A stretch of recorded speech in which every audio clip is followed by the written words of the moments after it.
I always, like you said, I always have to be this smiling character where people don't know I'm actually human. Where sometimes I'm just like, bun everyone. Yeah. I just want to just stay at home and play Grand Theft Auto. But then I get a phone call and I'm thinking that could be someone who's really starving and they really plucked up the courage to call me. Because a lot of people are embarrassed to call and say that they need help. So I don't want to miss a call. And then it could be someone who actually was like, should I call him? I don't want to call him. I don't want to look like I'm actually begging, but I actually really need help. I don't want to do it. That's how I think in my head. Hey guys, Charlie here, LITC podcast, LITC Media. We've got another podcast coming up. What I need from you guys, I really need from you guys, is to like, subscribe. Like, subscribe. I think there should be some sort of thing coming up here telling you to like and subscribe. But if you can do that, it'll really help us grow our following along our journey.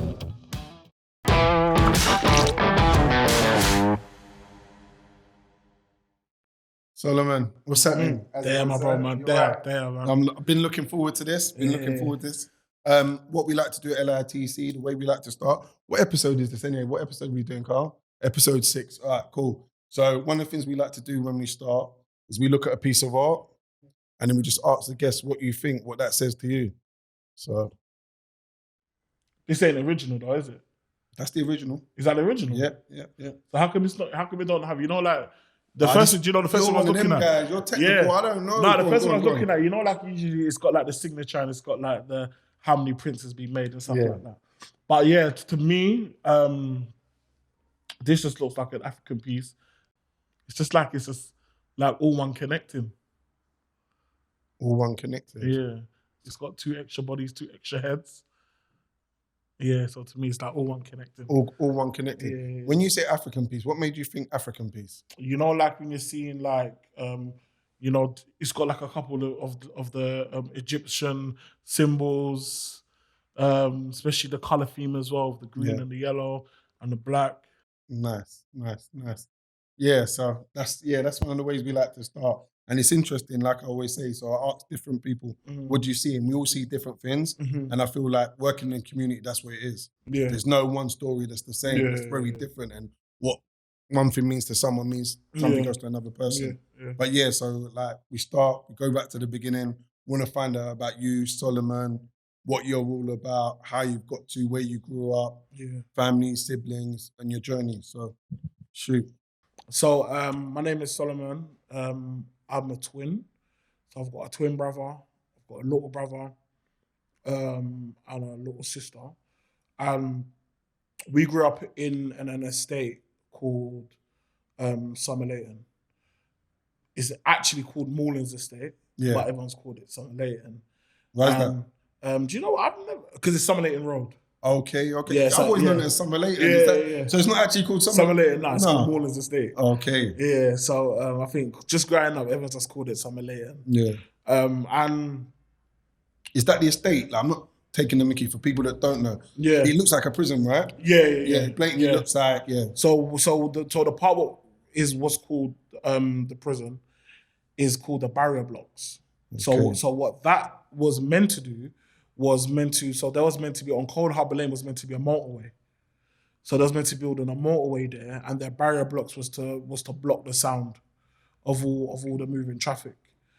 But the person who built the barrier blocks, the architect, I forgot her name, she built it upside down, the wrong way round. Yeah. And when she saw it, she committed suicide. Mental. Yeah. So if you actually look, that's actually meant to be on the other side. Wow, that's a bit of history for you guys, just in case you lot didn't know. People didn't know, that's the real history. Yeah. So on my estate is, again, like Brixton. So Brixton's predominantly Afro-Caribbean. Yeah. So, everyone on my estate is either black, light skin, very, very rare of like maybe white families, and different races and cultures. So I literally just remember growing up where, we didn't really have much. So we was kind of getting hand-me-downs. We was used to hand-me-downs. So like trainers from my uncles, we would have like secondhand trainers. If we wanted trainers, we used to go to the market, and the market would sell Deodoras. And them type of things. Deodoras and things with like the hard bubbles and things like that. And it was funny because a lot of people don't remember Quick Save. What, that's what Morrison's is now or something like that. I don't it's like an Iceland sort of place, isn't it? Basically. So Quick Save, in my day, used to be a thing called, you can rather get the branded stuff or you can get the poor stuff. And my mum's trolley was nothing but the poor stuff. So we was having it was no frills. So you would get a pack of custard cream biscuits, but it would say custard creams and underneath would say no frills. Literally, so we would know what was kind of like, you see what I'm saying? And literally that was kind of how we kind of grew. You see what I'm saying? I grew in the era of where, you know, if parents needed to go to work and you're young, your parents will say, "Hey, listen, don't answer the door to no one. The food that I've cooked, save it, because when I come home, I ain't cooking food, I'm gonna be too tired." That was how we grew up. That was the reality. We're like 7, 8 years old and we have to stay in the house. Don't answer the phone. If bailiff come at the door, my mum was like, if you see white people at the door, don't answer the door. Do you see, if any of my friends come here, don't answer the door. Wait until I come back from work. Do you see what I'm saying? And what you see, like, when you're saying that, what do you think, how do you think that impacted you? That kind of impacted us to straight survival. So I knew how to look after, remember, I'm the oldest in my household. So my mum left me, even though I was young, my mum left me in charge to make sure that my house was clean, the washers was done, the peas were being soaked. From a young age, I knew the basic life skills. And at the same time, not to make social services come and take us away. So you see what I'm saying? So you're saying, so that taught you life skills from a young age? So you felt responsible from a young age? From a very young age. Okay. And obviously because my parents had to work. I knew if me and my twin, if we're getting in trouble in school, it takes away my mum's of earnings, because the teacher will be like, you have to come into school. Where my mum cannot go into school. She can't go to work now. She has to come to school. My mum is saying, there's nothing more what I can tell what the teacher's saying, because all I'm seeing right now is I'm losing earnings because of your mishaps. Do you see what I'm saying? So getting a bit older, when we're kind of like hanging around the estate, getting a bit older. What was the estate like? So the estate was good because everyone was going through the same struggles. Okay. Everybody was getting hand-me-downs. You know, if the ice cream truck comes, if one of the elders don't rob the ice cream truck, we ain't getting ice cream. Do you see what I'm saying? If one of the elders ain't licking the shop, we ain't eating. So the way how we kind of grew is we all grew not having much, not having money. And we knew about doing chores. So if I wanted to get, I remember a pound. £1 was like having a £10. It could stretch. Because that pound could stretch. You can get crisp, drink, sweeties, and still have change. This is what I'm saying. So if for my mum, remember my mum just didn't give me £1. She had to give my little brother £1 and my twin brother £1. This is what I'm saying. So we had to make sure we had to do chores. And this is where my parents taught us about chores. Also, I was the only family on my whole estate to be growing up with my mum and my dad. Okay. So everyone else was single parent families? Single parents. And you were that? Okay. And a lot of my friends didn't have a mum or a dad in the house. A lot of my friends, what I was used to, you got to remember, the house that we live on the estate, all 600 households on the estate is shaped the same. So where the kitchen, where the toilet is, where the rooms are, it's all the same. Okay. So when I'm going to my friend's house, I'm going into their cupboard to say, where's your sweetie cupboard?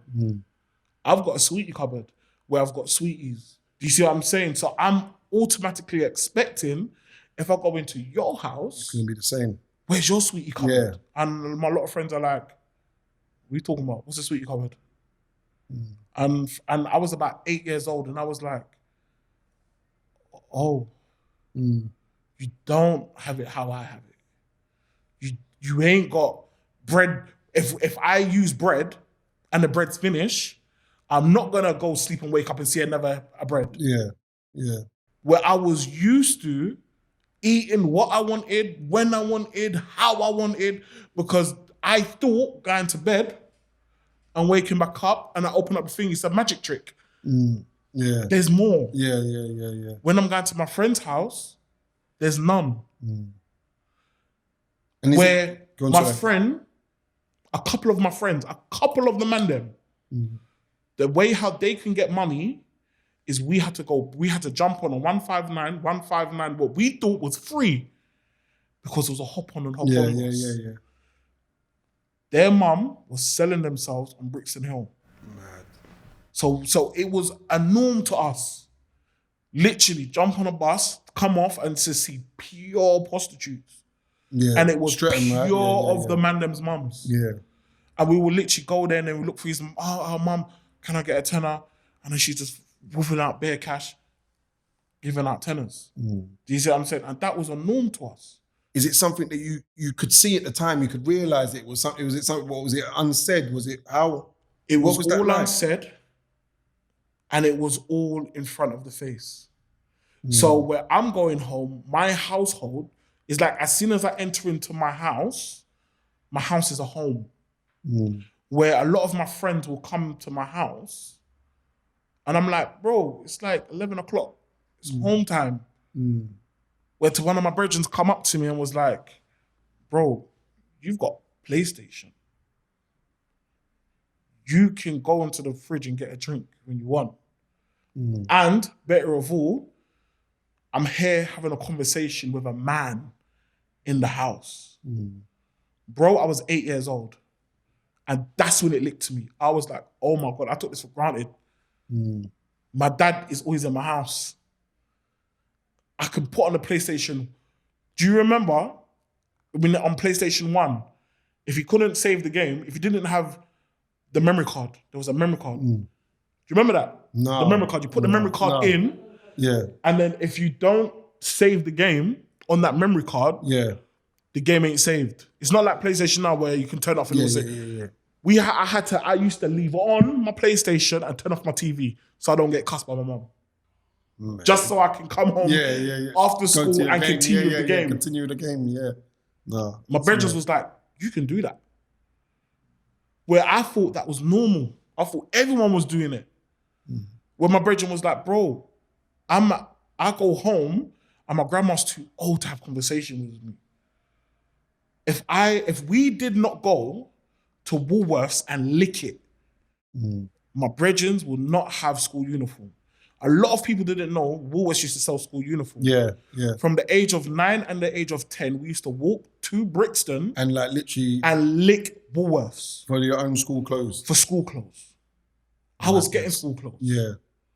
But that's the reality of some That of was your the friends. reality of my brethren. And my brethren was like, bro, come with me, please, because you're big. I learned to steal, not because I wanted to just steal, but I'm stealing socks, boxers, shirts, trousers for my brethren to go to school. So would you say like your home? So what were your parents like in terms of your friends coming around? Was it cool for your friends to be around? It was cool because my parents' background is always been social work. So they understood. Yeah. Where I was kind of saying to my mum, if you was a social worker, how come you didn't pick up when my friend needed support? And my mum was like, back then it was different to how it is now. Yeah. But it's, you know what, from knowing you and knowing what you do, it's mad because you can go back then and then see, like even when you're telling me this now, not knowing this, you can see why it is what you're doing right now. And actually see it's something that you was doing then. Like, even through your parents, having that hub, having that place where, you know what, it's a madness. Let me talk to someone. Yeah. Do you get it? Like, so you can actually see it like from then till now. So that's looking at that's a bit of a mad one. It's a bit bizarre, but yeah, sorry, continue. So like a lot of my friends will come over because they knew. Remember, see the way how it's funny because we was called fat boys in Summer Leighton. Yeah. People thought we were called fat boys because we're just eating all the burgers, all the chips, and it wasn't that. Yeah. My parents used to go work from 9 to 5. And my parents would start cooking food when they get home. So we was eating the same like everybody else, but we was getting big. So when we're going to our brethren's house, they're eating at 4 o'clock. Okay. And I'm like, huh? It's daylight. Yeah. Why are you not eating dinner at daylight? Yeah. Nah, this don't make sense. Because I was used to eating dinner at night. Okay. I was used to eating my dinner at 8 o'clock. And then after eating my dinner, I can watch wrestling, watch Jerry Springer and go to bed and get ready to go to school.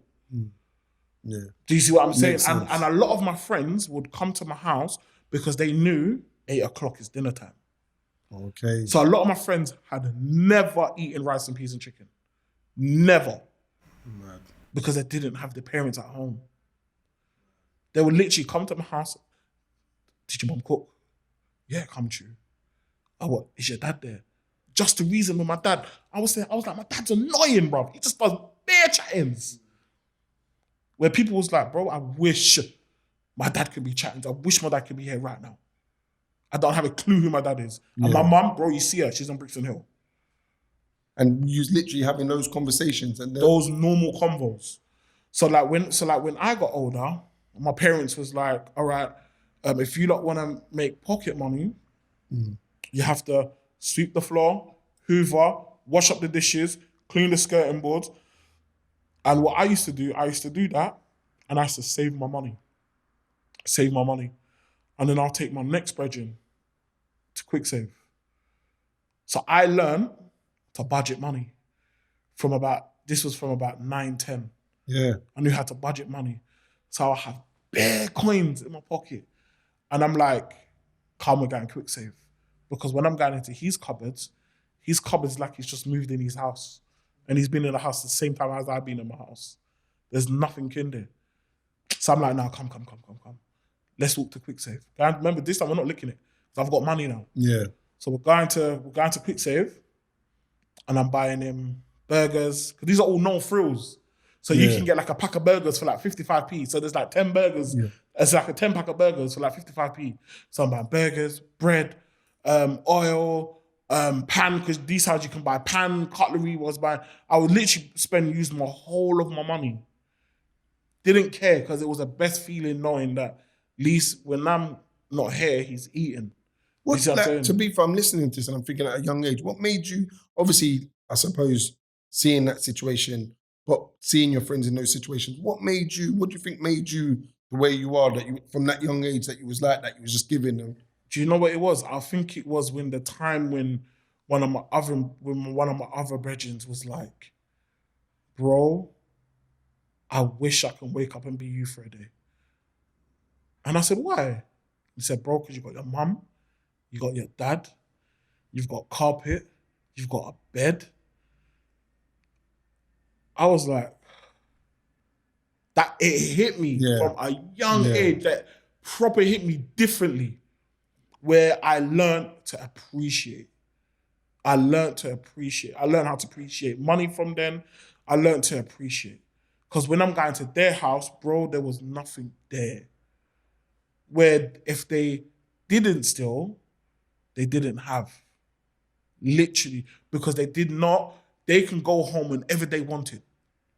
Because they didn't have mommy and dad say, hey, make sure you're at home, buy blah, blah, blah, blah, blah. Do you think, like, listening to what you're saying, do you think a lot of people outside of like your peers and your friends, do you think a lot of people understand the realities that some people are going through or some young kids are going through? Because you got to remember, we only live what we see. And all we see is us going to work, doing what we're doing and going home. If somebody calls us, that's a new vision to what we're actually seeing. If you call somebody and say, do you know what, I'm going through it, then that person's actually going to be like, oh my God, he's actually going through it. But you could have been going through it 3 months and he wouldn't have a clue because you're coming into wherever you're coming in, you're coming with a smile on your face. That is what we live every day. And this is why I always say to people, give somebody a call for no reason. Don't wait for somebody to say that they're going through some shit for you to be like... Yeah, then you reach out. Yeah. How you doing? You're right. Bro, reach out to somebody you've not spoken to and see how they're doing. Because you never know what somebody's going through. And these kids who was on my state, at least 15 to 20 of them was going through some struggles, bro. Going through some struggles where if they ain't coming to my house, they ain't eating. If they're not going to school, remember we used to go to school and my brethren used to like it when it was flapjack day. They used to like it when it was cake and custard because these men would ask not for custard, but ask for cake and pull it in a tissue and take it home. And I never understood why. And now I understand. Because it will be easier for them to take it home and then once they're hungry before they go to bed, they can eat it. Yeah. Do you see what I'm saying? And this is why I was when Marcus Rashford was talking about free school meals, there's a lot of people that don't understand that people rely on free school meals. And you know what? You know what's interesting? Like, you're saying this, even like, let's just say we're from where we're from, I know, Peckham, Brixton, these so-called deprived areas. You can be from there and not even understand that. Do you get what I'm saying? Because even when you're saying this to me, I'm from where I'm from, but that's not really a reality I know. Like, do you know what I mean? There's other realities I know. Yeah. But that's in particular thinking, being young and being 9 years old, 10 years old, and you have to really fend for yourself when you haven't got money to get food and taking food from school. Yeah. I'm like, you're saying it to me now, and I'm like, that's a bit nuts. Like, really, and I've got friends like that, but then I never really saw that. I saw the other side, like your mum's on the road doing certain things, your dad's on the road. Yeah. So when you're saying that, I'm like, it's really, I don't know, it's really hitting me in terms of when you think of young people, you think of kids, like, that's one thing you think they should always have is food at the bare minimum. I'm not saying you have to have these Jordans or this or that, but food. Yeah. Do you know what I mean? Like, just nourishment. Do you know what I mean? And just having that. So when you're saying this, I'm like, wow. Do you know what I mean? It's taking me back a bit, but sorry. So it was like, so kind of getting older is when, because, you know, the kids nowadays, like, I've got 2 kids and my daughter is 12 and my son is 7. I pressure them. I'm like, go outside. Go make a tree house. Yeah. Go and get Concord. They don't know about Concords and they don't know about that, you know. Conkers and all that. They don't know about none of them things. I was having this conversation the other day about marbles and all sorts. Pound up. That's I'm saying to them, go on out a road. Like, I used to say to my mum, mum, I'm going outside. And brother, we're in Brighton. Yeah. We bunked the train, the non-stop train, because if inspectors come, the only thing you can do is say, get off the train and we're already in Brighton. Yeah. You see what I'm saying? That was my childhood. But these youths don't know. So when I'm saying the stories and people are looking at it like, what, 9, 10? Bro, I was allowed out to play. The only thing I was not allowed to do was to come out of the estate. Yeah. But my estate was big anyway. It was a thing if I was being rude on the estate, one of the parents are allowed to lick me. Yeah, one of them ones. Yeah, 100%. They're allowed to lick me and then go to my mum and say, I licked your child. Yeah. Because, do you see what I'm saying? Yeah, cool. So, getting a bit older, this is when I was more introduced to youth clubs. So now when we're going to the youth club now, the youth club, we kind of realized that if you wanted to go on to different activities, you had to be the bad kid.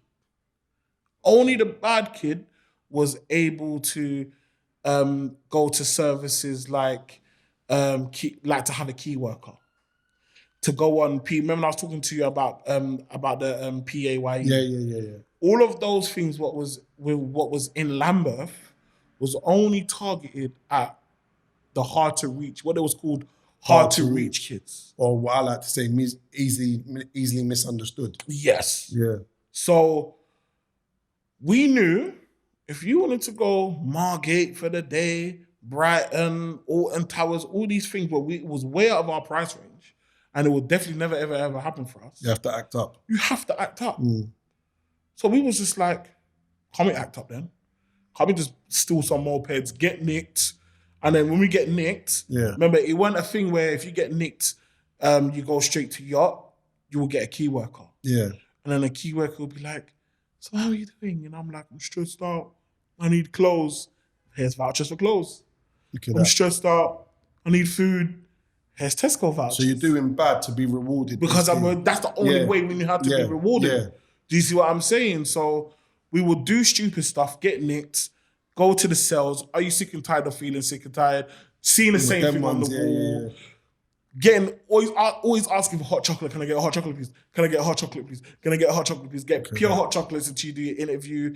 And then they say, okay, because of your age, you're going to get a key worker. And we're like, yes, we've got a key worker now. So because the key worker is going to buy us trainers. Is going to get us. I remember this is from the age of like 10 to about, I think that services was from about 10 to about 18, 19. So you're learning, like, even at that age, you're learning how to manipulate the system, as it were. But literally, because you're suffering or going through certain things, it's not like you're doing it to be bad. You're doing it to get services. Yeah. And I was just like, why does the bad kids always get rewarded? The good kids who's actually being good don't get anything. So what I decided to do is, it was 6 weeks holiday. And this is when I realized that I was severely dyslexic. So even till today, I found it hard to read and write. So when I was in school, I was quite lucky to have a lot of friends who would do my work for me, do my coursework for me. That's literally how I got through school. So I used to watch my my key worker, and I see him call up he called up Alton Towers and was like, hi, my name is Mr. Richards. I'm calling from Kingsdale School. There is 35 kids here who would never, ever be experienced to go to Alton Towers. And is there any way you can donate tickets? You got tickets? I was like, what the hell? Yeah. So I said, okay. Remember, we didn't have Google. We didn't have phones. We had yellow pages. Old school. Went home, got the yellow pages. Looked, saw Alton Towers. Hi, how you doing? My name is Solomon Smith. I'm calling from Moorlands Youth Community Centre.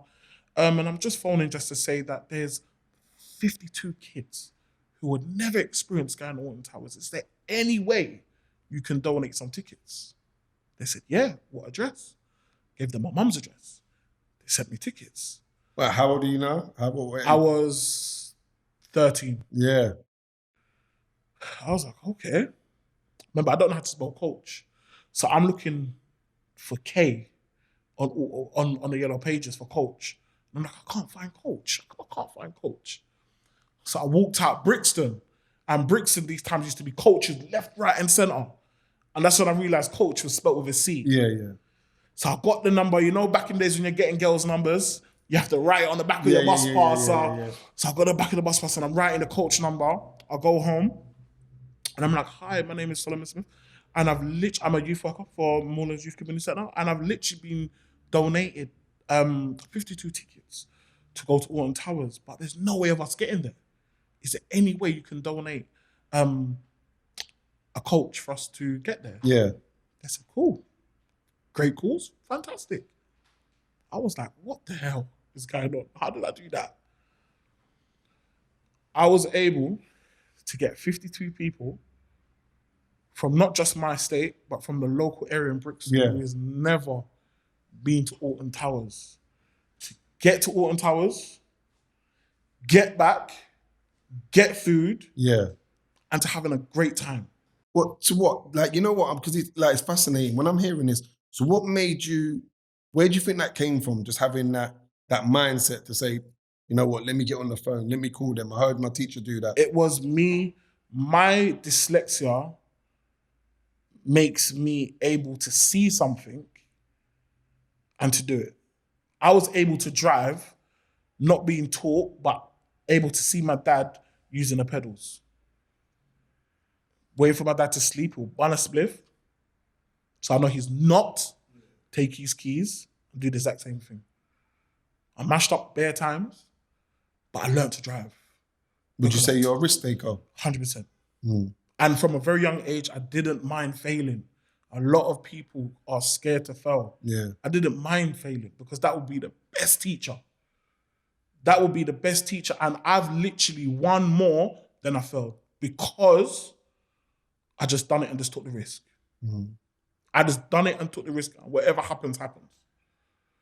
So when I actually got 2 Alton Towers, one of the representatives who kind of gives you the pass is like, oh, I need to speak to the organizer. And I'm like, I am the organizer. I was like, how old are you? I'm like, I'm 13. I said, how? He walked to me and said, how the hell did you do this? How did you organize all of this? The coach, how? I said, I don't know, but I've done it. That day is when I was like, it doesn't matter because I can't read and write. It means I can't do something. And then from then is when I started. I was the first, I don't know if you would remember, there'll be a thing called the Big Community Give Back by the National Lottery. That was one of their first funding pots before they done Wall to Rule. From the age of 13, I looked on my state and I was like, this is when the Matrix come out. And I was like, bro, this is like the Matrix, bro, man. Every day we wake up, it's hot, the same ice cream van comes down, the stolen Club 90, zing, zing, the cars come, the feds come, run. It's the same thing every day. Yeah. But then when I'm walking through my estate, and I've got my man playing with his music, he's got his decks. There's a woman, she's cooking jerk chicken. There's someone over there doing hair. So I was like, okay, we've got this big greenery here. If we get everything and pull it all in the greenery, that's a community event.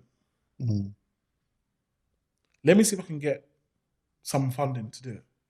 So I spoke to one of the youth workers who was always talking about, there's no funds to do it. So that's how I learned about funding. Yeah. Oh, miss, what, can we go go-karting? There's no funds. They never said there's no money.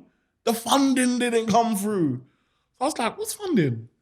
Funding is where they pay for us to go and do these things. These things are not free. To you, you think it's free, it's not free. It's costing someone some money. So where does funding come from? Oh, it comes in a government pot. So what is this government pot? I used to ask questions. Asking loads of questions, yeah. So then when a woman always said to me, the best ones to always go for is the National Lottery. And I was like, okay.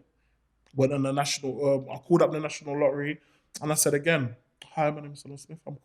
I'm a youth worker for Morelands Youth Community Centre. And I want to put on a community event on one of your estates, the Pride. So I remember when I'm hearing them talking, they're talking all these key words. The Pride, black, criminals, guns, gangs. Yeah. So I'm coming from Morelands Community Centre where it's high risk of guys joining gangs, high risk of the pride, people's not eating, And they was like, okay. To them, it's like they're having an orgasm. Okay, oh yes, okay. Yeah. What would you like to do? I would like to put on a community event to get all of the coaches together. Okay, how much would you need? The first thing that comes to my head, £2,000. Don't know why. I do not know why. I just said £2,000. They said, okay. Get us an account and we'll pull it in there. I was like, remember, I could have blew the money on whatever I wanted. So when they actually put the money in my mum's account, my mum said, there's £2,000 in my account, you know? Why is there £2,000 in my account? Why is there £2,000 in my account? Remember, my mum's never seen this type of bread before. Yeah. So I'm like, Mum, give us money because I'm going to do a community event. So I knew about keeping receipts. Remember, I'm 13, about keeping receipts. Getting a bigger sound system. So I'm paying you, invoice me, give me an invoice. You're gonna do hair? Yeah. Do you wanna go and get more stuff in Brixton? Give me an invoice. You wanna go and get chicken? Let's go out Brixton and see how much for a box of chicken. We want 10 boxes. You're gonna clean it, you're gonna season it, you're gonna jerk it. Give me an invoice on how much all of that costs. So I was able to pay people. I was able to get receipts. I was able to hold receipts. I was able to do evaluations. Because I've seen my Loughborough Youth Club do it. So I was able to have everything in a folder. So when I actually said, put the music on and put the speakers, because the barrier blocks are facing that way, turn the speakers that way so it bounces off. So if I walk out Brixton, I can hear loud music. Yeah. Make sure you not just got one jerk pan. I need 3 of them so people can smell and they want to come to here. I'm not promoting it. There's not one flyer I'm making. I want people to hear it, smell it, and come here. Yeah. And see what is going on. That's it. That was the first time I've ever seen my estate like that, vibrant in my life, where it was not the same matrix every day. I took pictures. These are the times I used to take pictures and go to Woolworths, and then they would print off the pictures for you. Yeah. I got the pictures, kept it for myself. I still got 2 today, and I also sent it off to the National Lottery with me getting people saying, "Oh my God, I loved it. It was amazing." Gave them all the receipts.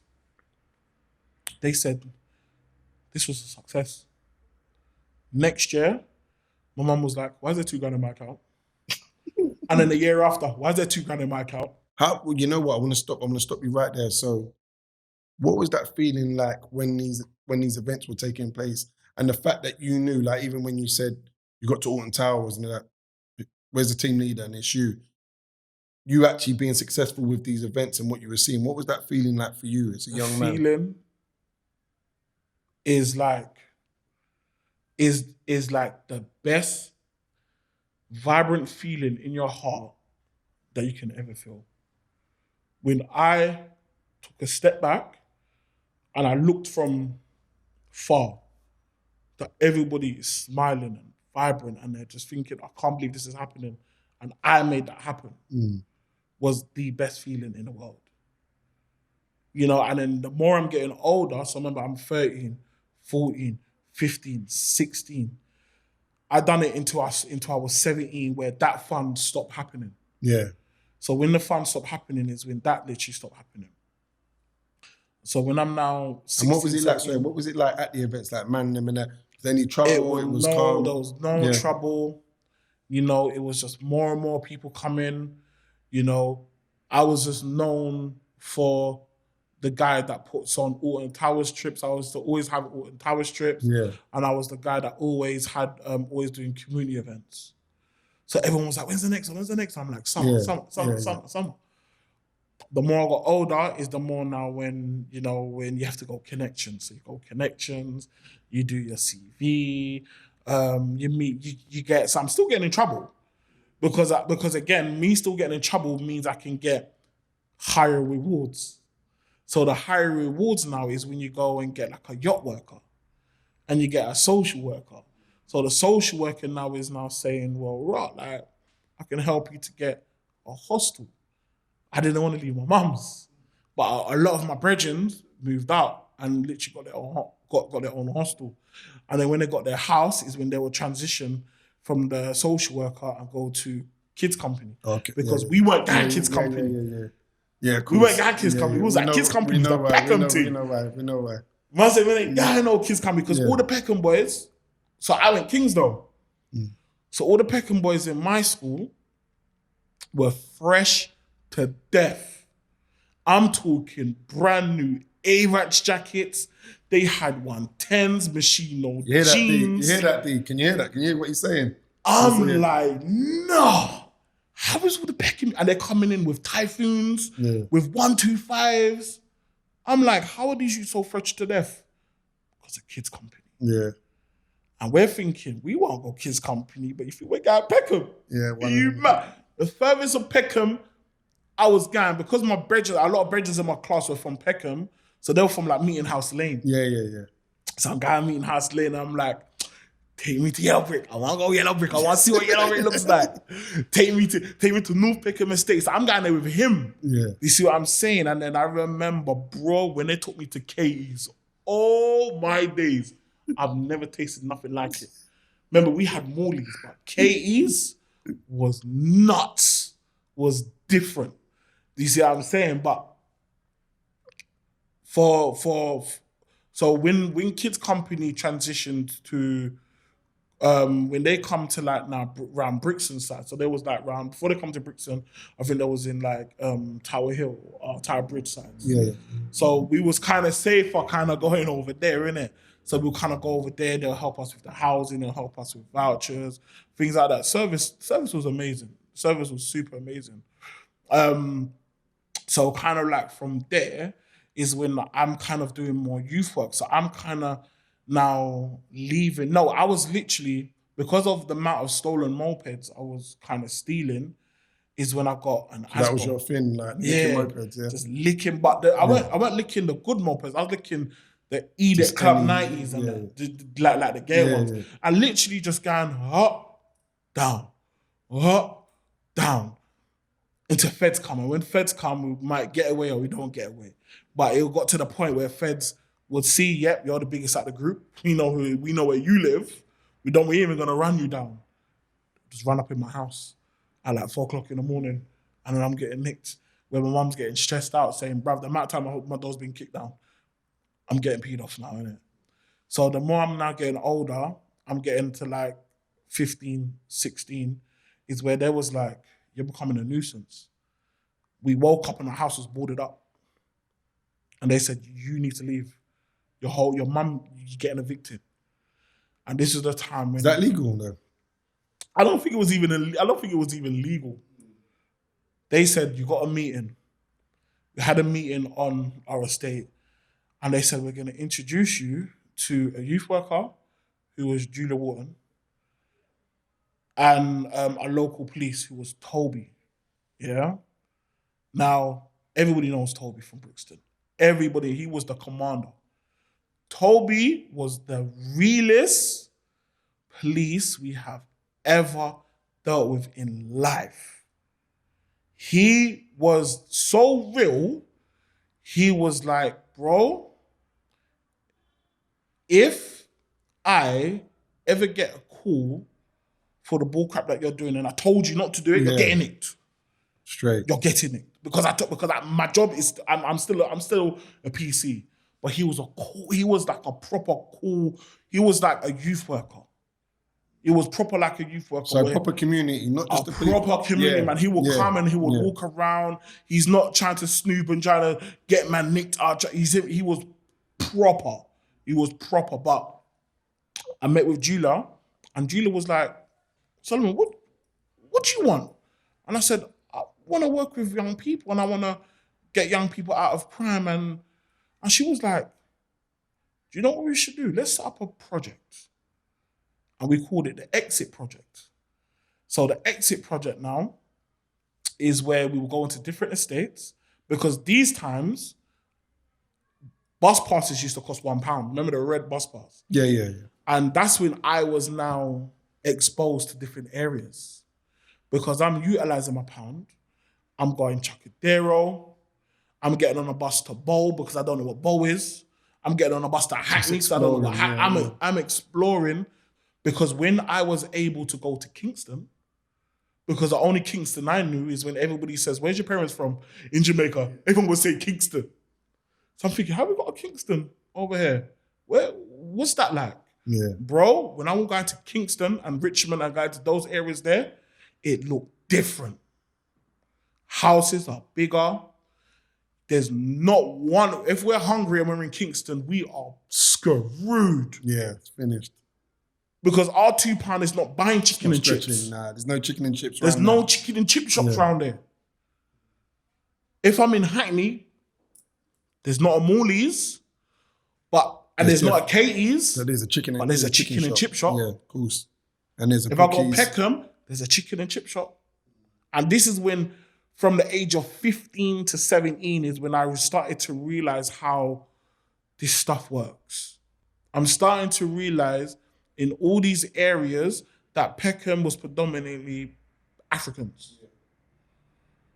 There's a lot of African shops, but there's also a lot of greasy shops. I'll go into Streatham, where it's a bit uptown, where you're still getting greasy shops, but there's shops like Waitrose. I'm going to Balham, where it's straight up class. But then it would take us straight down to the gutter, and then we're going over to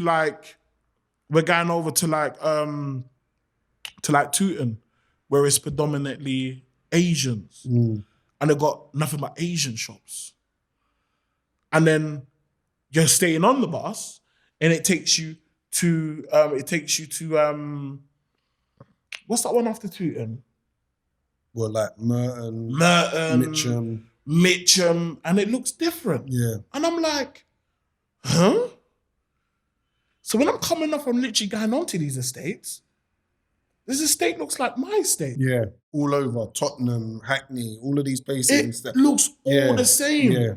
I remember from about 15, I went into one estate called Pembury Estate. Just walking, being fast.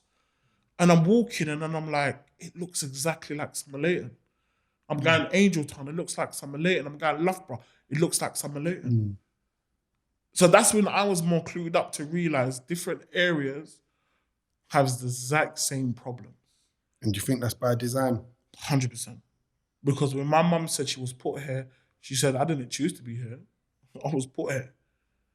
When I'm now older and I'm bidding for my yard, big man, they ain't put me in no nice area. It might be a nice new build, but it's still gonna be in these areas where a school is gonna be no more than 2 miles away. I went to Kingsdale, and Kingsdale was in Southwark. But now there's a secondary school outside of your house. Do you see what I'm saying? So when I just got older, I was like, I want to do more youth work. I want to work with young people, getting them out of their situations, cooking, doing more cooking for more people, budgeting, teaching people about budgeting, because a lot of people used to sell food. So, you know, the Percy bags, when they had, I don't know if you remember the Percy bags. And then everyone had bare Benzes in there. The Benzes looked like 3 5s. Yeah. And then they would go, everybody had that. So I said, how could we use that and turn it into business? You guys had to pick up, you had to break it down, you had to sell to make profit. So we created a project what taught people about buying a bulk of hats, putting a design on them, breaking it down, selling it, and making profit. Where we stopped a lot of people selling drugs and getting into business. So from that, I've worked for Lambeth. I worked as a youth support worker. So I've done that from the age of 18 to about 24, 25, working. And then my manager at the time was like... Sorry, one thing I want to ask you, because like you're telling me about the journey, did you have any mentors in your life? And if so, who were they? I would say the mentors, yeah. So I had like Julia. So Julia, she's AJ Tracy's mom. So we met AJ Tracy from a very young age, where she would take us to her area and she would be like, look at the youth clubs in Labatt Grove. They were completely different to the youth centers over here. So they had more facilities where we was just painting and tuck shop and clay making, where they're computers. They've got studio. They've got all these things where I'm thinking, this is mad. The services are a bit nuts over here. Where she was like, the projects that we're doing is nothing like this in Lambeth. So a lot of the mentors were like my managers, because a lot of my managers were ex-roadmen. Lambeth was very good at the time of employing ex-roadmen to be youth workers. And I think at that time, experiences that you could actually relate to. Yes. Yeah. And I was like, that was the best youth workers. That was the best youth work for me at the time. Staying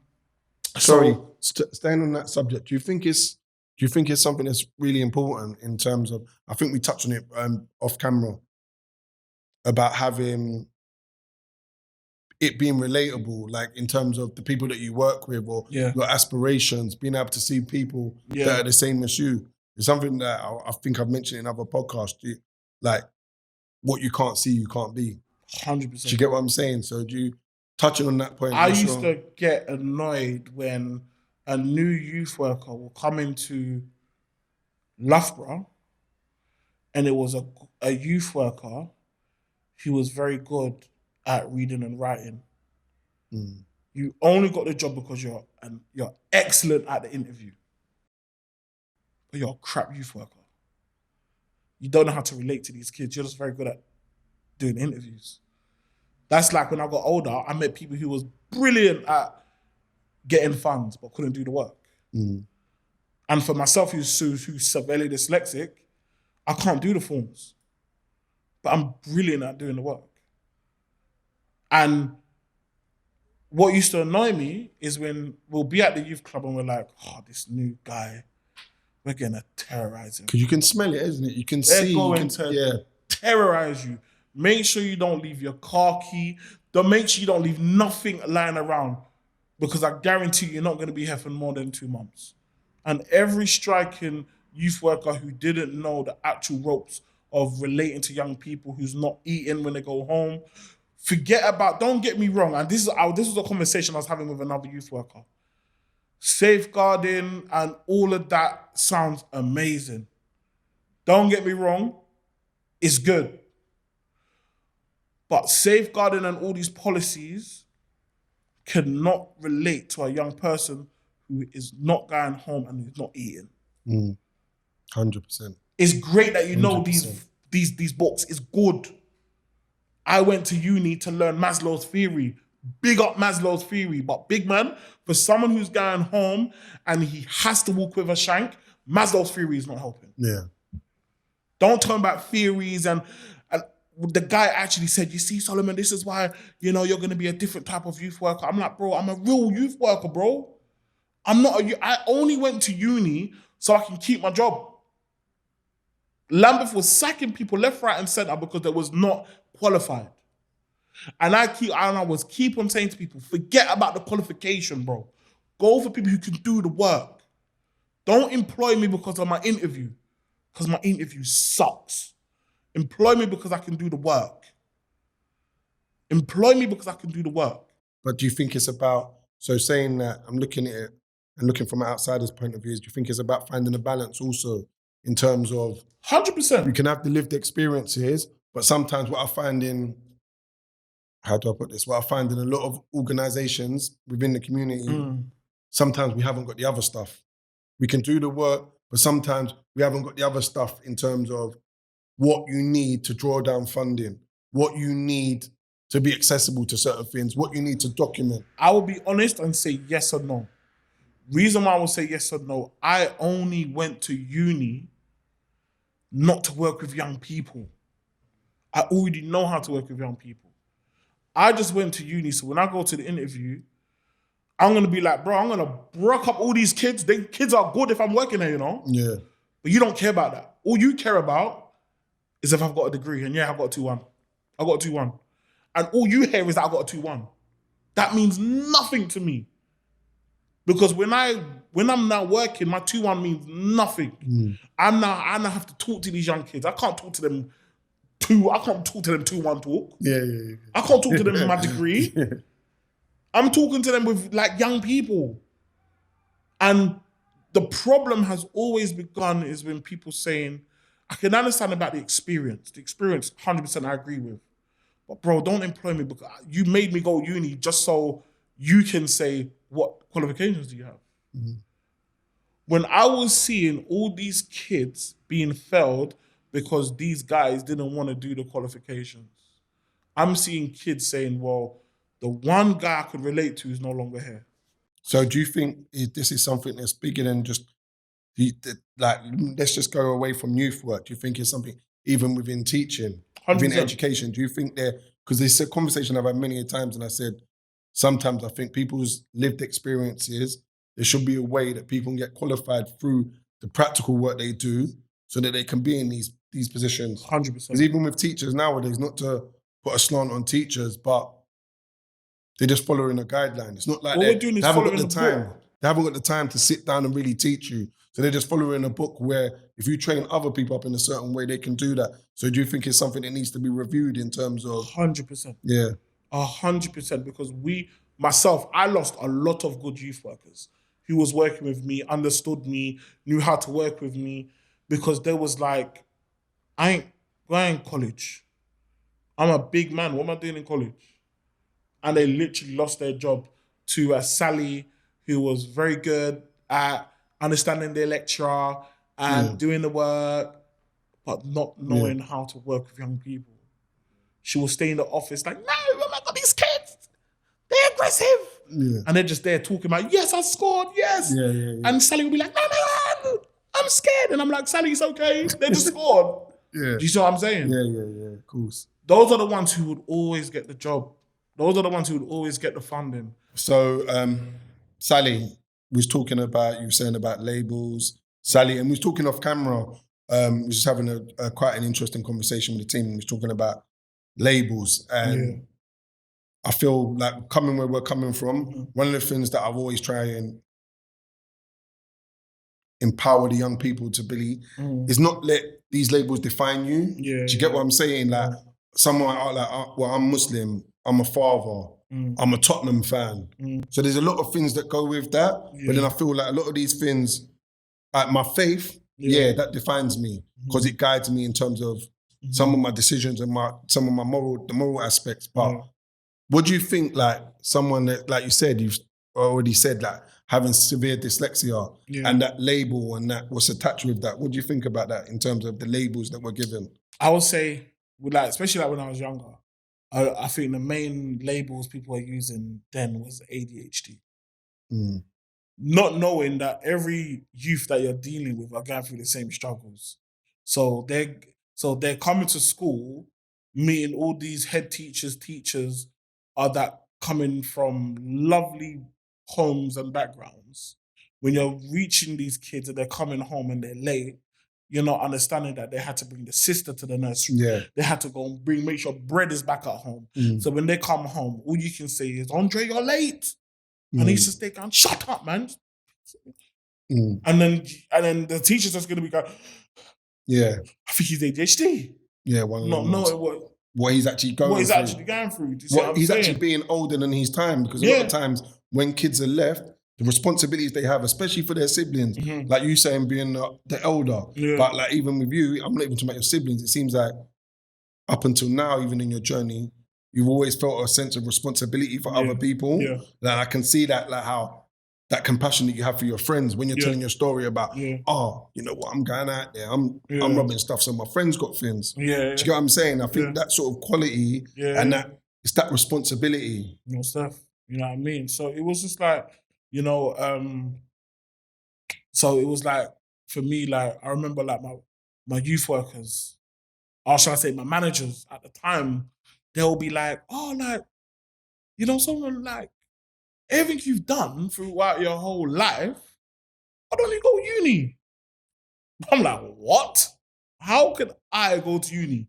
Bro, I left school remember my highest grade in school was an E.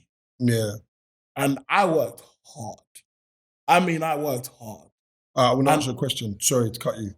When you was in school, because I remember when I was in school, we had a thing like, you had different sets. Top set, so you'd have, like, there was 4 sets, A, B, C, and D. So depending on what level you're at. Did you have that in your school at the time? So I remember like from first to third year, they'd call out your grades. So at the end of the year, there'll be your science. Charles, you're saying you got they'd say your grades. Did you have that at your school? Can you take yourself back to that time? What was that feeling like when you're getting like cat grades and you're in front of your peers? Well, I would say when I was in year 7, I was more embarrassed. I was in the middle set, and I was only in the middle set because of my behavior. I was very good at just being good. My twin, on the other hand, blood seed.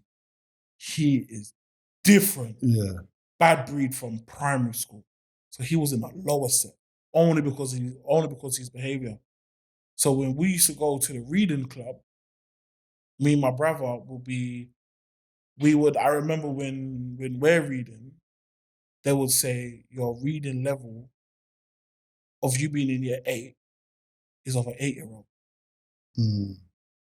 I was like, so you, as a teacher, you told me this, but you still left me. You still left me in the wild. You left me to go back into my original classes, knowing I had a reading level of an 8-year-old. Yeah, it's madness. As a 12, 13-year-old. What's boy. that feeling though? That's what I'm trying to draw upon. What's that feeling? What's that feeling that you If feel they internally? if they didn't care, I didn't care. Because if I go home and I say to my mum, I'm finding it hard, she says I'm being lazy. You ain't trying. My dad is saying, bruv, I'll box you. And I was just like, left, right, and center, bro. I'm just getting it. I literally physically cannot get what the teacher's saying. And when I'm talking to my mum and my dad, because the teacher's saying that he's not trying hard enough, is why my parents are saying I'm not trying hard enough. My parents apologized to me when I got into university because I actually done a psychologist report. What said your level of dyslexia is so high, we don't think you're able gonna even to finish this course. My mum cried. I was like, I'm sorry. How did that make you feel? It made me feel. It made me feel very good, but at the same time sad because I was failed. I'm not failed by my parents, but I was failed by the teachers who could have said to my parents that I needed extra help. Because when they class dyslexia is that you need extra time. And I'm saying, what are you giving me more time for? Are you giving me more time for to literally sit down and wonder what's going on? Time is not what's needed. When I went to university, the level of help that they gave me was so needed. They gave me someone to sit next to me to listen to my tutor, to write down all of the key points what he was saying. I had a dictaphone what only picked up the lecturer. Then that lecturer, I can plug it into the laptop that they gave me, what would pull it out on a Word document and read it back to me. I had a book, I had book scanners, I could put any book onto the book scanner and it will read it to me. I would highlight the bits I needed. All of those things that they gave me helped me go through university. Did it help with your confidence in terms of 100%. It helped me to want to go to the library. I used to look at people on the bus and in the underground reading a book and just being like, they're involved in the book. Yeah. I was jealous. Because I would look at a book and I'd be like, what the hell is this? This is pure words that I don't understand. And when I'm seeing people in the book and they just going, no, you want to be that person. I want to be like that. Yeah. Do you see what I'm saying? So when I had that now, I was more excited to go to the library and listen to books. It helped me because remember, I didn't get, because of my grades in school, I'd never got into college. I don't know what college's life is like. So when my tutors are telling me to do essays, I'm like, bro, what is an essay? I don't know how to structure that. All of these people in my class, they've been college, so they know how to structure. I don't know how to structure. Yeah. So I literally had someone with me who would write my essays, say, Solomon, what do you want me to put in there? What theories, etc. And literally, that's the day when because the course I'd done was applied social science and youth and community. So when I done that,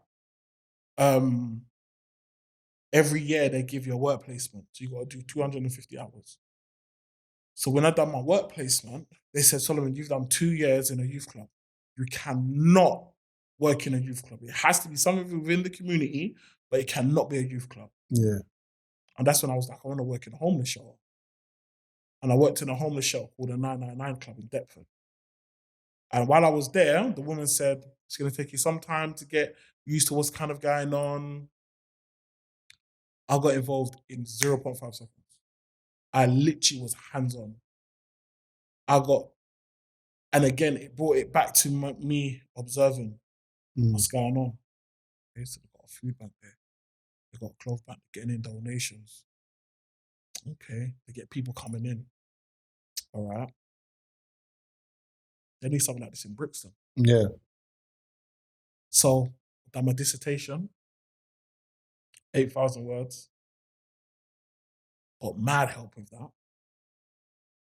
The day I handed in my dissertation was the day I started Brixton Soup Kitchen. Sick. Sorry, for people that don't know, what is Brixton Soup Kitchen?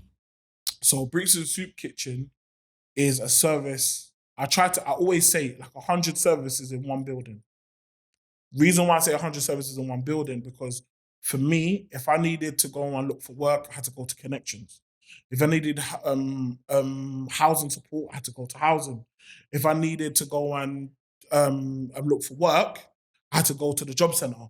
So everything was away from each other. How can I create everything? And again, working for Lambeth, if you was a guy who was from Southwark, you couldn't access our service.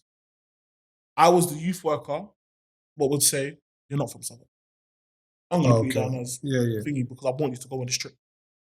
And I didn't know why I had to be that youth worker.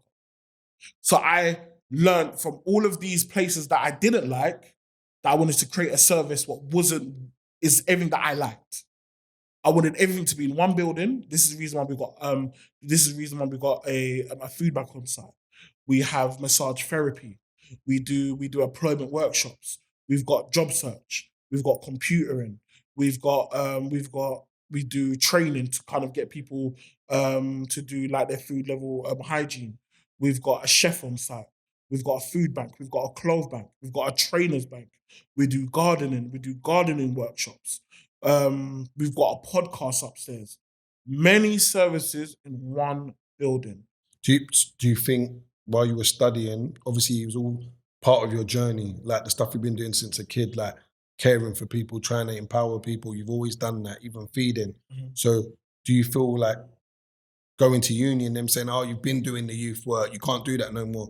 Do you think that's what then pushed you to say, you know what, I'm coming out of this and then working at that place? 100%. Okay. 100%. You know, because I always was doing the feeding. I was always giving, feeding the homeless. So even like when I was going to school, my parents would cook. Like I said, my parents would cook rice and peas and chicken, but my parents are cooking it in a big pot. And there's only 4 of us in the house. I'm saying, why are you cooking so much food? And I used to contain, you know, like old ice cream containers. Yeah. I used to contain food on my way to school and I used to give it to the homeless. That used to piss me. No, sorry, I'm going somewhere else. That used to piss me off. You know, you would go in your fridge like thinking, oh yeah, there's butter in this thing. I'm gonna get butter out. You open it up and it's like it's rice and it's stew. You're like, why can't my mum just buy containers? Like, why are you like recycling everything? Like, sorry, that just took me somewhere else. But go on. Yeah, go on. So my mum used to have a cupboard of just bare empty containers. And literally, I was just like, do you know what? I was like in year 7. And in year 8 for the whole year. And I literally used to contain food, walk out Brixton and give it out to the homeless. And I literally stopped with that when I was in year 9 because year 8 is when I realised I was very popular in school. Mm-hmm. I was mainly popular because we was the fat twins from Brixton, Summer Leighton, and everyone was just like, and all of the elders from my estate was in Kingsdale. So they was like, hey, you man, these are the young G's. Yeah. And the more that was going around was the more I was more popular in school. So I used my popularity for good. I hate seeing people. I've never, even though I was big, I was never bullied. I don't know what being bullied feels like, but I know it's not nice. So when I used to see people in my class getting bullied, I'd be like, are you dumb? Don't bully my cousin. And it's a little white boy. Yeah. Who troubled you? Come, we're going around there now. And if I'm going come, I'm having the whole school coming behind me. I said, bro, if you touch my cousin again, you know, a little white boy called Tim, if you touch him again, it's on.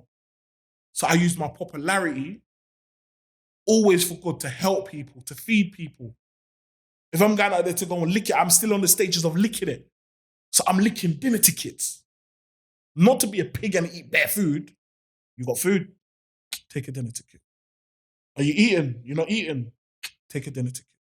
Take a dinner ticket. Because a dinner ticket can get someone the food. Mm. Do you see what I'm saying? Yeah. So everything my whole life I've done was never for self-gain. Mm. It was always to help.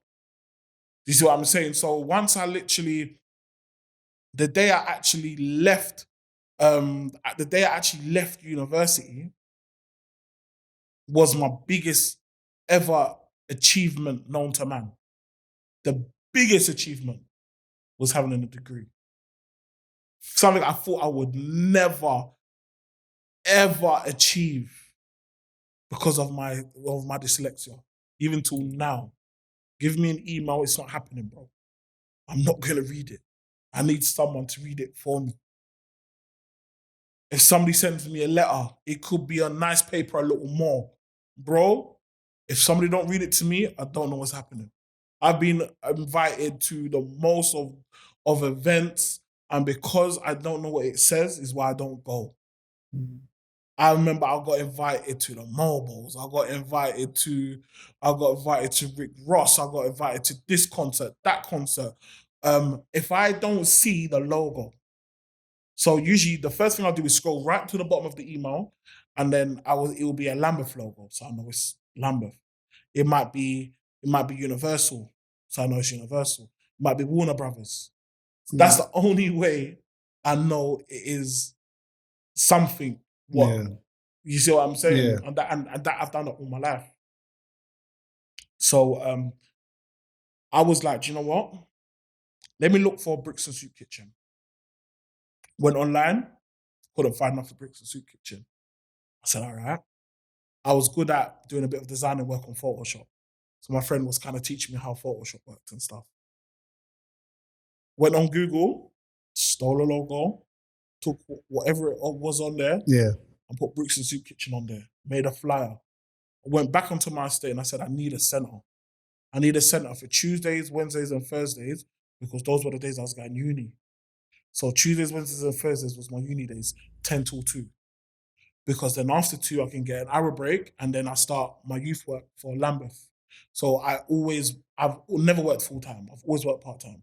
So for Lambeth, I used to start work at 4 till 8, and that was my pay job. Mm. So I said to keep doing my pay job, I want to do, and now I'm no longer at uni. I want to start a soup kitchen from Tuesdays, Wednesdays, and Thursdays from 10 in the morning till 2.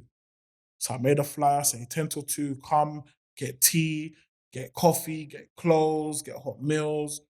We don't care. And again, I'm bringing it back to when I used my one-day bus pass. Yeah. So I knew where all the homeless spots were.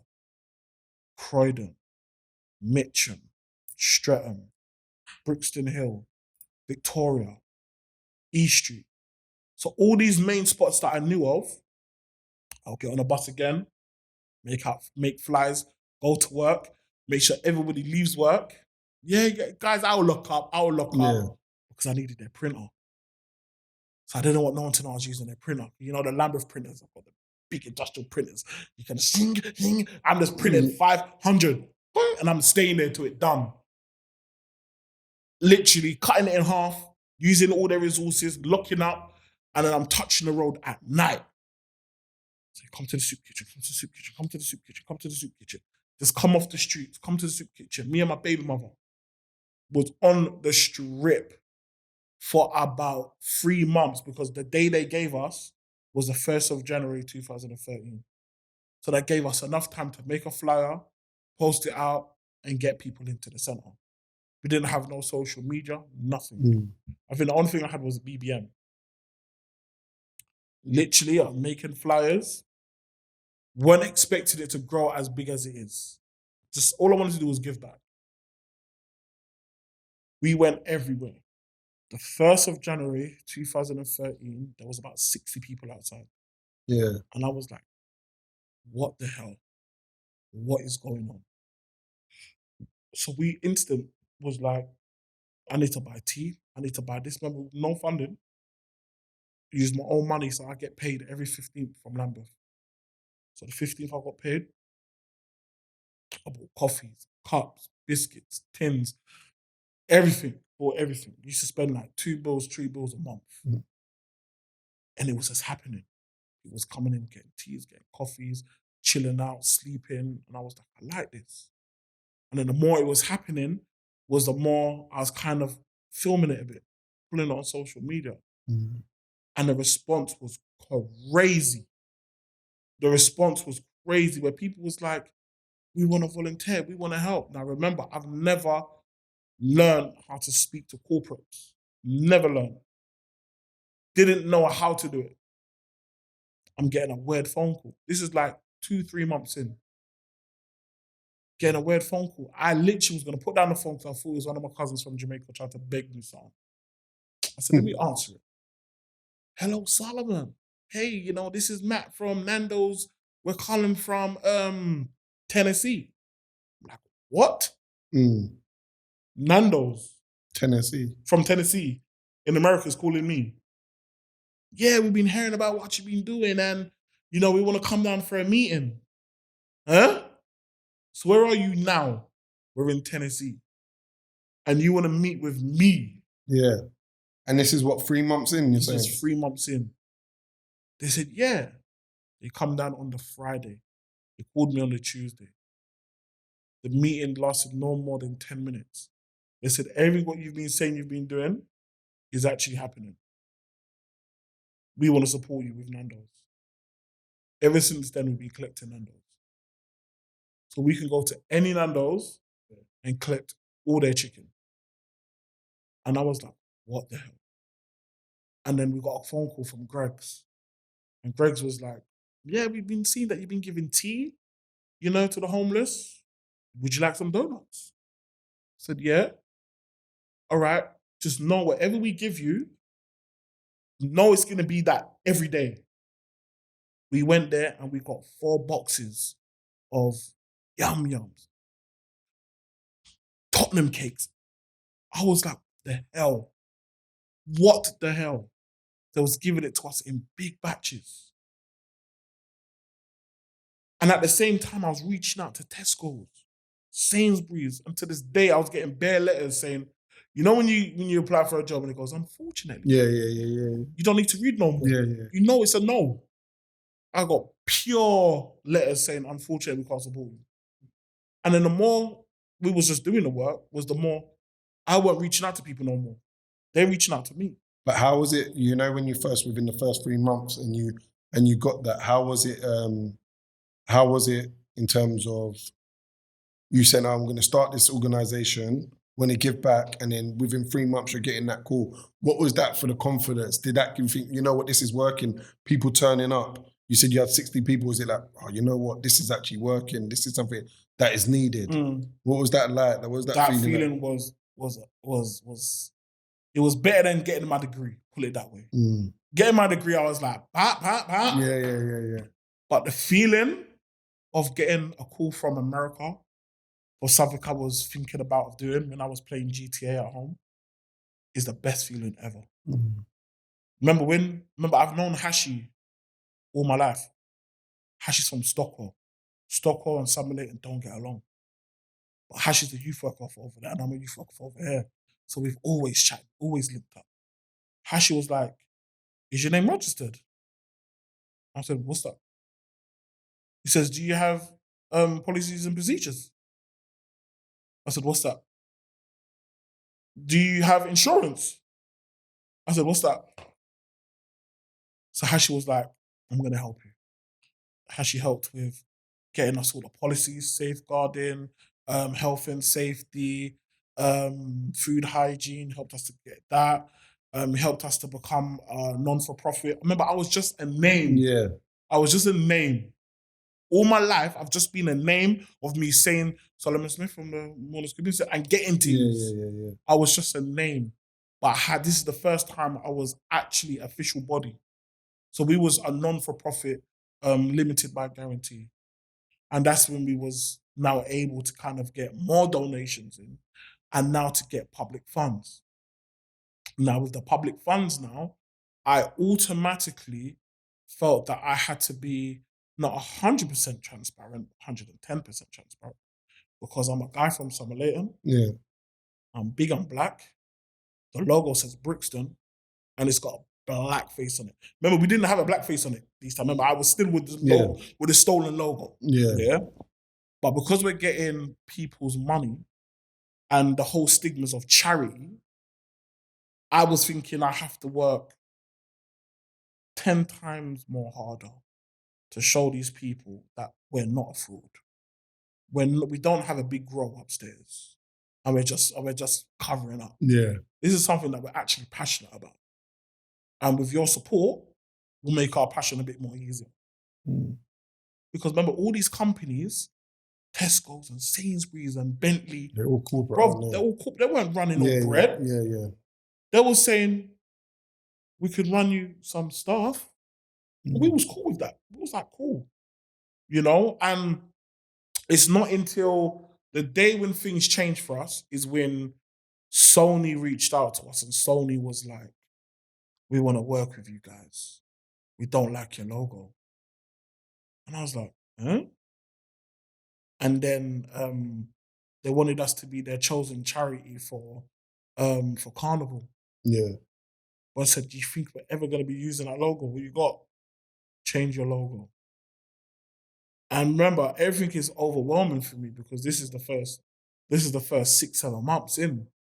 And everybody's taking a mad shine to us. Did you have a team at that point? Yes, we had Hashi, Micah, my baby mother, we had Shakira, Charlene, Dessa, and we had Abdul Rahim. Yeah. So that was the core team. And then we was like, guys, we need to put a call out on social media for a new logo. Put a call out, and then within a week, we had over 100 logos come back to us. And we picked the logo. I didn't want my face on there. Yeah, that's something I wanted to ask you, but yeah, carry on. I did not. You don't see no faces on no charities. Yeah. But everyone was like, Solomon, you started this. You're from Brixton. You started this. I was like, no, bro. You don't see on all these charities, you don't see no face. No, there was like, please, Solomon, make a change. You've made the change. You've created this charity. Put your face on there. I was like, cool. Yeah. So then they done it with the logo. So the logo that we picked at random, we just put it out on social media and said, hi guys, this is the one that we've chosen. This is going to be our official logo. For us to realize that the person who designed that logo is the guy that does Ninja Turtles for Nickelodeon. Yeah. He didn't have a clue. We did not have a clue. He was just at home and he said, right, let me do the logo for you. So if you actually look at the logo, it kind of looks a bit like the Ninja Turtles, how he designs that. And we was like, oh, damn, didn't even know. So we've been connecting ever since. You see, our flyers was designed by a homeless man. Because before he was homeless, he used to work in magazine. Our garden looks neat because our gardener was a homeless man who done landscaping. So everything that we do comes from the homeless people. We call them our service users because there was something before they hit rock bottom. Yeah. And what could we do to get you back into society? We've got people working like I said, Nando's was one of our first big corporates that we worked with. So we've got people back into work with Nando's.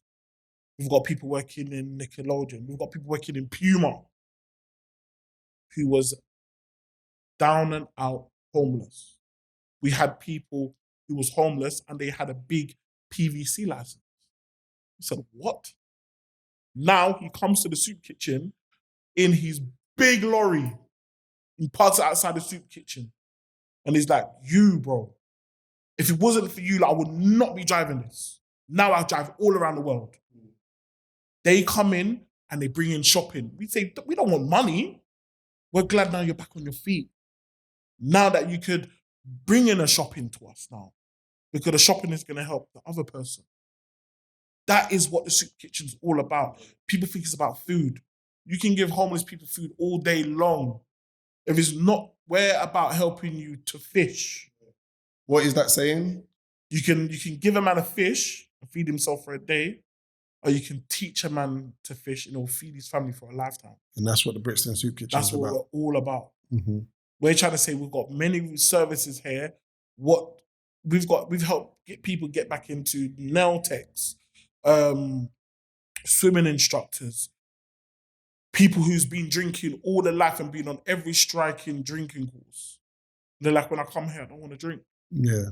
These are what I'm saying. Those are the biggest rewards that we get when people say, I'm working now. That is what we're about. You know, I remember I got a letter from Open University. And again, like I said, I knew it was Open University because it was the logo. And then when I opened up the letter was just bare writing. Yeah. So I said, I read this for me, please. Don't know what. I think they're going to be asking me for money. I'm going to try to find a way to dodge this because I owe them about 50K of student loans. They read the letter and said I've been awarded my master's. Sick.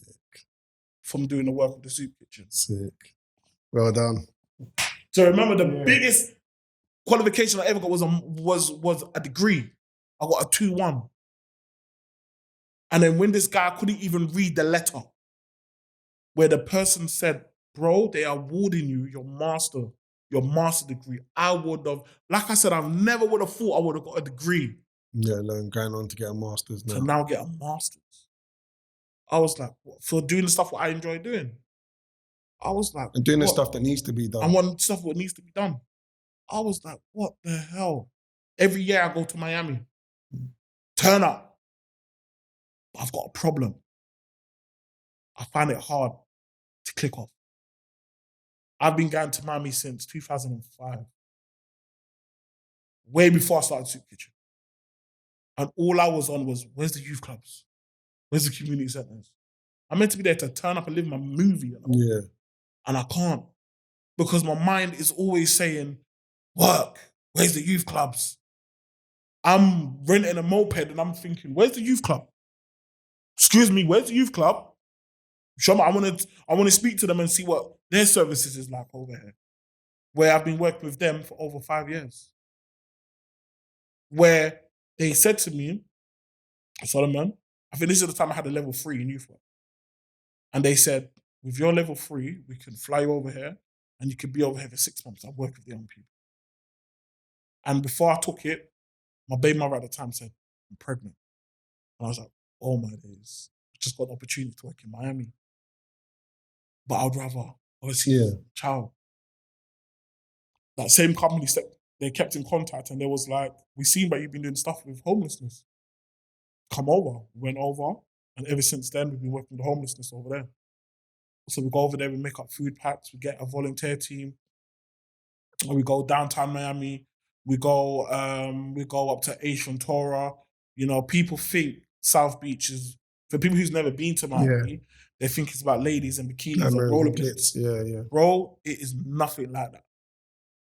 The strip is like Brixton. The one road will take you from here to Brighton, Collins Avenue. It will take you here to Brighton. But the main strip that you see on TV and everything is like Brixton. Brixton is probably like 2 streets. So you know they call it Street 1, Street 2, Street 3. From 8th Street to 10th Street is lit. You see people driving up and down, Lambos, amazing. Bro, when you get off of 20th Street, it is different. You're seeing the homelessness. People saying, bro, if I don't beg, I don't eat.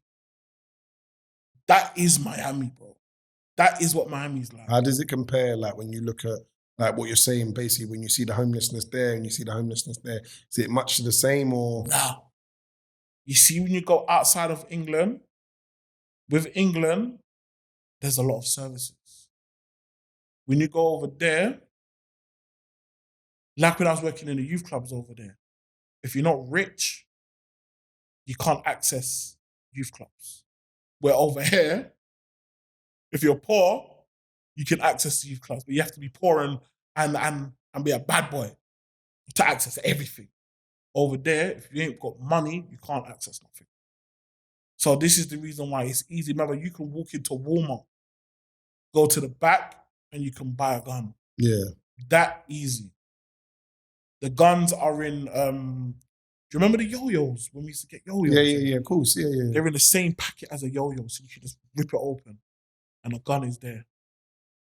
Or you can put it in your shopping, and you can literally have your gun, and you can have a pint of milk in the same trolley. So their way of living over there, you can understand why there's so much killings over there. Because young people from the ages of 13 to 19 they don't know like us in the UK where we're thinking, well, youth clubs will only take us from 13 to 19. Yeah. Over there, 13 to 19, bro, they're on the roads. If they're not out here selling to make bread, they're on the roads. If girls, remember, I'm talking to girls and girls are saying that if you go to the strip club, yeah, remember their strip club is 24/7. There is a long line of girls trying to get to the strip club. They have to pay.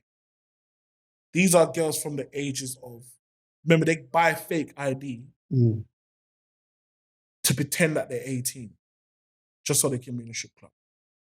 They have to pay to strip for the night. And there's a long line.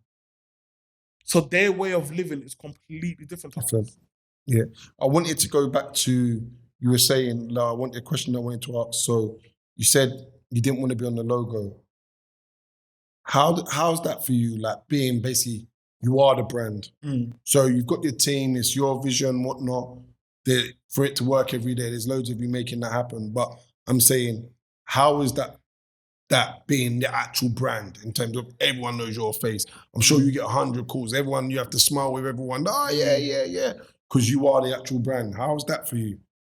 It's hard because it's like every minute, I always, like you said, I always have to be this smiling character where people don't know I'm actually human, but sometimes I'm just like, bun everyone. Yeah. I just want to just stay at home and play Grand Theft Auto.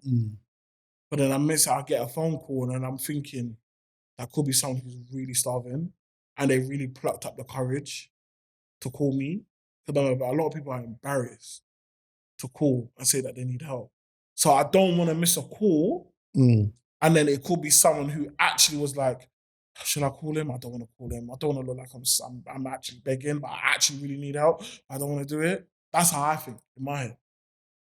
So I don't want to miss the call because there was one time, yeah, I was at the soup kitchen and a guy, remember I said we close at 2:00, yeah?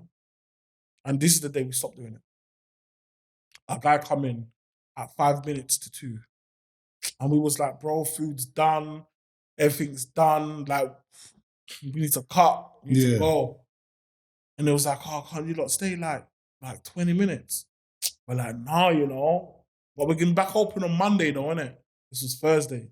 We're back open on Monday. Check us on Tuesday. Check us on Tuesday. Trust me, we're here, man. We're here Tuesday, man. You sure you can't stay like another 20 minutes? No, we need to go. Bearing in mind, we had nowhere to go, you know?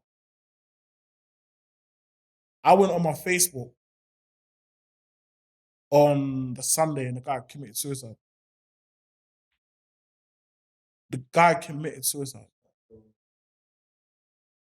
And till that day is when I said, if somebody says they need me and they want to talk to me, I'm talking. I don't care how long it's going to be. I failed that person. I proper failed him. And I said, I would never want to do that again. For me, who was rushing to go nowhere, I was rushing to go home and play GTA. So it's bringing it back to your question. It's hard for me to not keep that smile on the face because I don't know who I'm going to buck up on. The amount of people that come up to me and be like, Solomon, thank you, man. You saved my life. And I'm like, so who are you?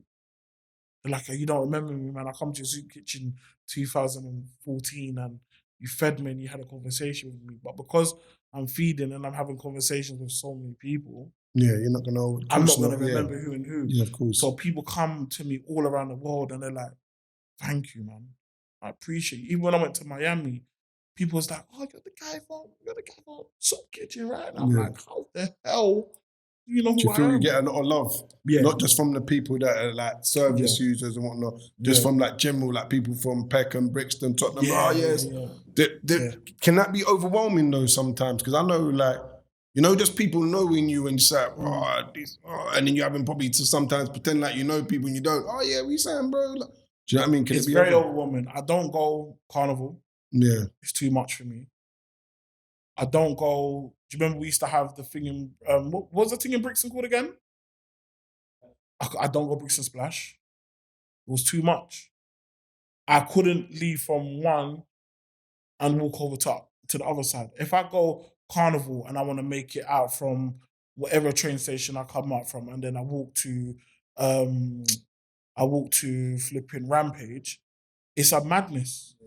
I get stopped, bombarded, the same questions, pictures. Sometimes I just want to go there and just drink rays and it's at madness. I can't. Because people's like, Because you're the face, because you're the people will look brand. at me like I'll go anywhere. People looking at me and they're like, and I'll be with somebody and the person's with me and they go and tell me they noticed you.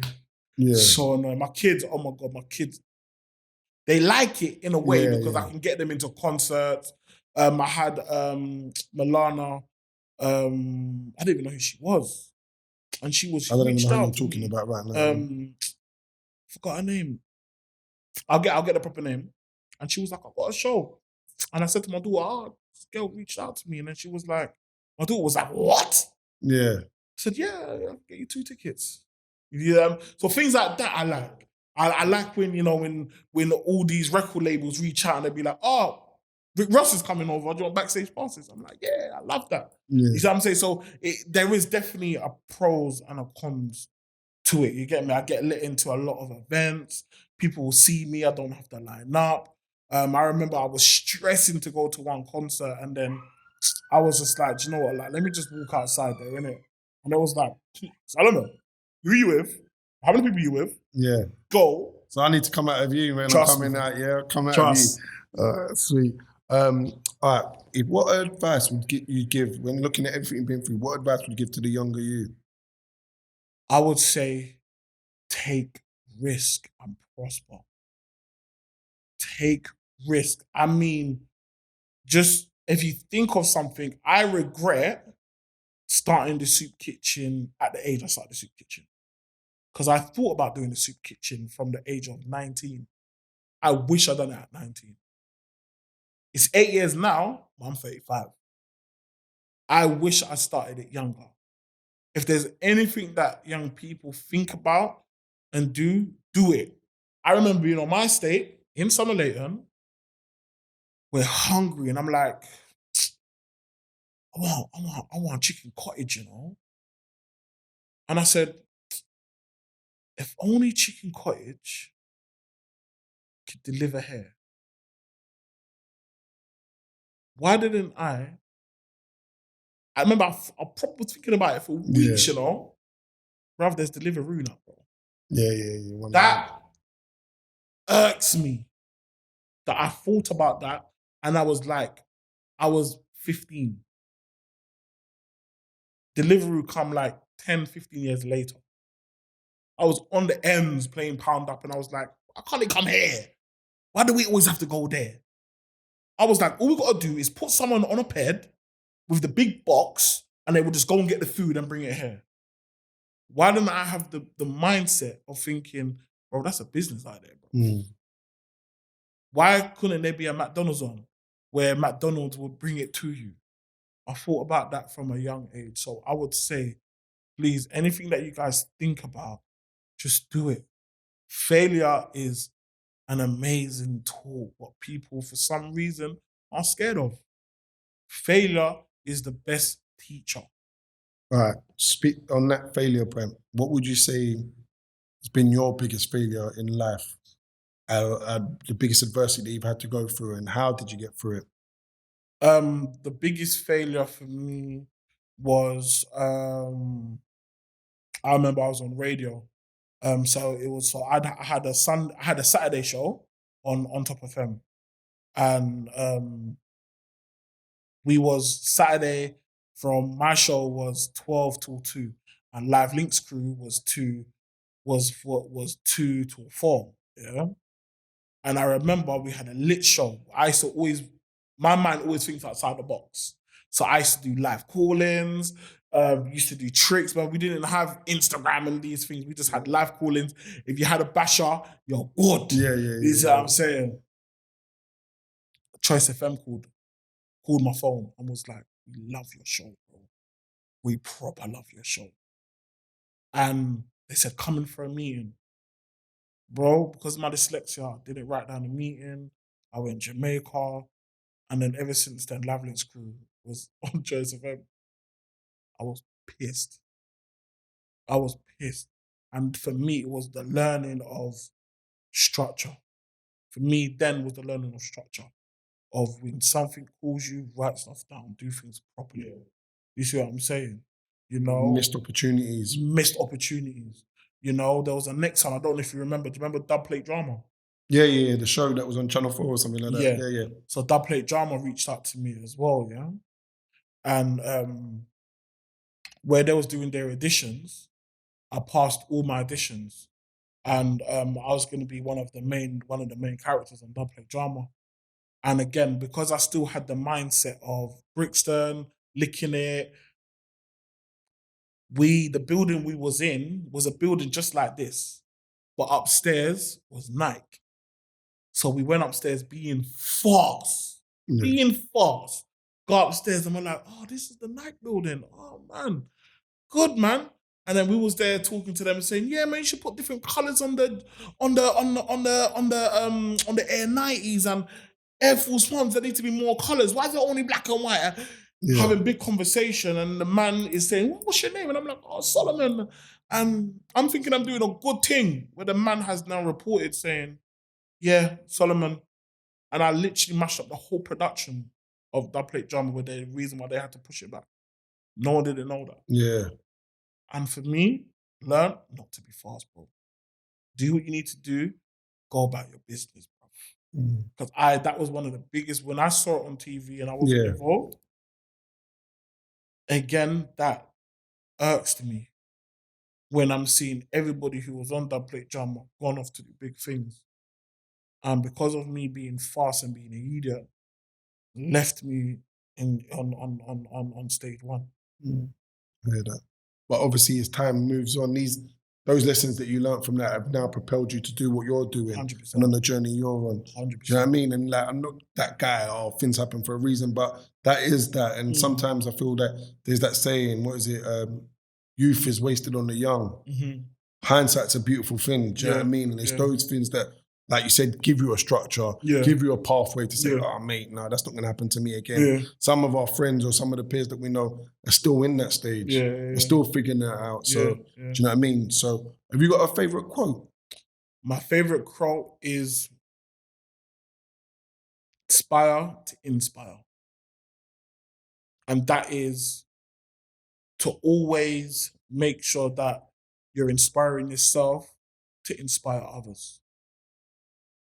Because where we're living, unfortunately, if we don't buy a house, what's going to be a best scenery for our eyes? We're going to be on these council estates. What's going to put us on the pressure mode? And we need to inspire to not do better, but to see better and to think of our futures. Powerful. Also, I'm thinking, like, with everything that's going on, this whole pandemic, whatever you want to think about it or whatever you don't think about it, how has it's affected all of us? But I'm saying, in terms of especially like working in your industry, how have you seen the effects on like mental health and things like that, and even yourself, your family, friends, loved ones? I would say for me, it was just more learning how life works. Learning that sometimes things need to be put on pause. Life sometimes needs to be restarted, you know, and through these times we're gonna lose some people. So for me, I just felt that because I am a bit clued up and I can't really make media get to me as much, I still felt like I had a mission to do. So when they're saying, you know, go home and lock away, I couldn't really understand why. Mm. Because if I don't go out and feed the homeless people, if everybody's locked away, who's going to feed homeless people? So I couldn't lock down. I didn't feel it was right for me to lock down. And at the same time, I was realizing that everybody's mental health was going all over the place.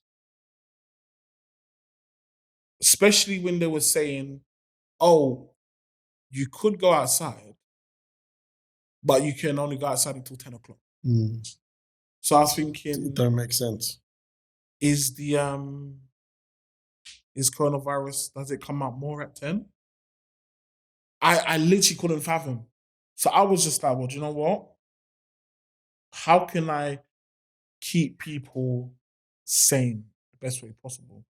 Let's go for a drive. Mm. I've got kids. I refuse to make them mash up their life and their experiences. Let's just go for a drive. Tell me how you feel. Tell me how you're feeling. You know, so I used to go on random drives.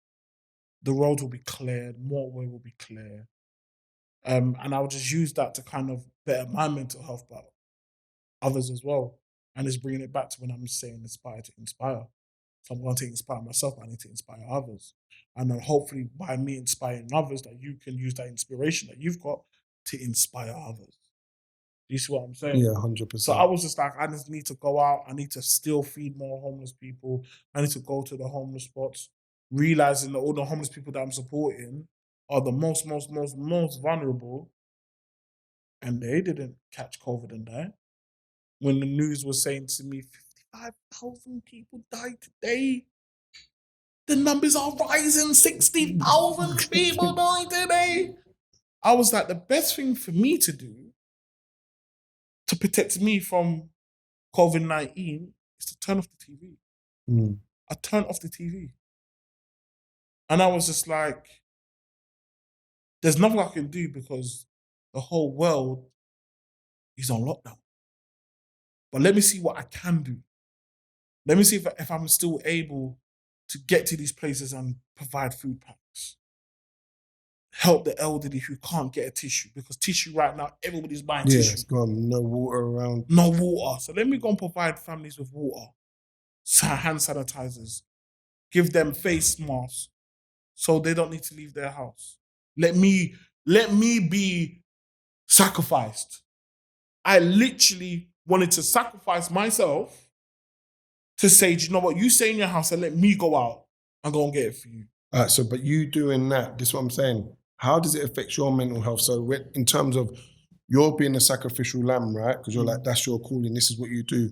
What about like your kids, baby mother, them sort of things, like your loved ones, like what's the effects there? Do you have those conversations? All the time. And what's that like? I even have conversations with people about how I want my funeral to be. Because I always say, and I say it to my kids, you see my life, bro. I've had a good life. If I was to die today, just know I'm not pissed off, bro. I've lived a good life. I've had a good experience. Don't look at me as, oh my God, he's gone. Just look at me as this guy has lived and he's left something behind. Mm. Those are the conversations I have all the time. I'm saying I don't want to die yet because there's more stuff I want to. There's definitely more stuff I want to. I definitely want to experience. Yeah. But if the Lord says, Solomon, I think it's your time, just know, bro. Make my funeral lit. Yeah. Like make my funeral lit, and just know, bro. I've lived good, and I've experienced everything that I wanted to experience. Do you see what I'm saying? And this is why I say my calling was to definitely still help. Because I could not stay in my house knowing that people who can't even eat, even when life was going, how they're going to survive now when life is now on pause. So I still feel like I had to glove up out there and just get out there. Literally had to go to still had to do social distancing, say, look, your pack's there. Yeah, You know the phone boxes as well. So a lot of the phone boxes, the BT phone boxes, we clean them out. We put a lot of food packs in it because people don't go. So now we say to people, if you're embarrassed and you don't want to come to the soup kitchen, go into a phone box near you. You will see a couple food packs in there. Yeah. So we're utilising them as well. Makes so sense. just lots of different ways. Yeah, adapting to a lot of and that's ways. what you have to do with this thing. Yeah. Do you know what I mean? And that's what I feel like.